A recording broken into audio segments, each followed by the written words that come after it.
Excuse me sir. ఏంటి Harika? Sir ఈ letter mistakes లేకుండా పర్ఫెక్ట్గా ఉందో లేదో చూడండి సార్.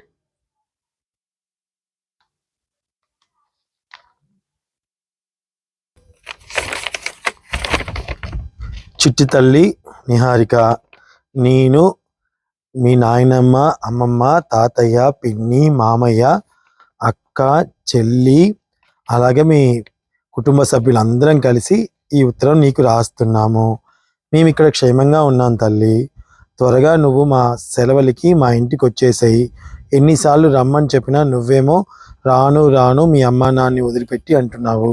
అలాగైతే ఎలాగమ్మా? కనీసం సెలవులప్పుడైనా రావాలి కదా. మర్చిపోకుండా ఈసారైనా రావాలి. Please please please please please. ఇట్లు నిహారిక.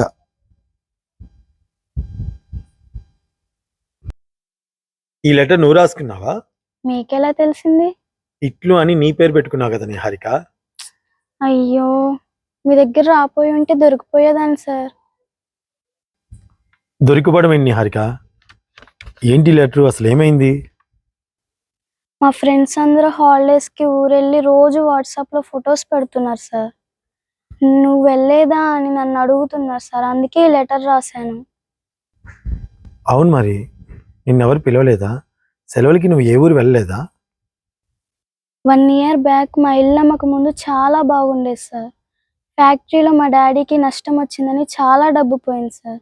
అందుకే మాతో ఎవరు సరిగ్గా ఉండడం లేదు. అందుకే మేము హాలిడేస్కి ఎటు వెళ్ళలేదు సార్. మమ్మల్ని ఎవరు పిలవలేదు కూడా. అందుకని ఇలా లెటర్ రాసుకున్నావా? చూడమ్మా, నీకు ఫస్ట్ మీ అమ్మా నాన్నే బెస్ట్ ఫ్రెండ్స్. కష్టంలో సుఖంలో ఎప్పుడు నీతోనే ఉంటున్నారు కదా. అమ్మా నాన్న కంటే బెస్ట్ ఫ్రెండ్ ఎవరు ఉంటారు చెప్పు? అయినా 4 రోజులు వెళ్తారు మీ ఫ్రెండ్స్, తర్వాత ఎలాగో ఇక్కడికే రావాలి కదా.